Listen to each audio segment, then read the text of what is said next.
Direction la Polynésie, à présent où les baleines sont de retour. Pour pouvoir les observer, les prestataires touristiques doivent obtenir une dérogation. Un précieux sésame de plus en plus difficile à obtenir. Nicolas Suire, Mélissa Chong.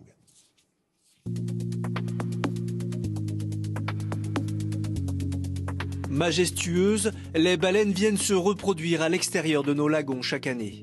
Les touristes sont nombreux à vouloir les observer, mais pour les excursionnistes, le parcours du combattant commence. Avant tout, ils doivent fournir dûment des papiers pour obtenir une dérogation. Cette année, Heifara a réceptionné un courrier lui indiquant qu'il n'aurait pas le précieux sésame.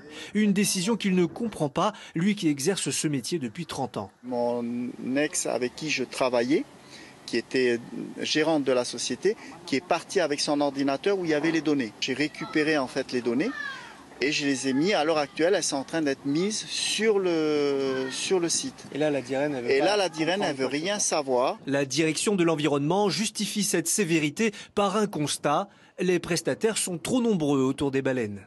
Il a été décidé de limiter déjà pour cette année, puisqu'on approchait justement de la saison des baleines, déjà de limiter à un nombre égal de celui de l'année dernière, qui est déjà très très important. Et pour les années suivantes, il y aura des discussions pour justement essayer de définir un nombre maximal, entre guillemets.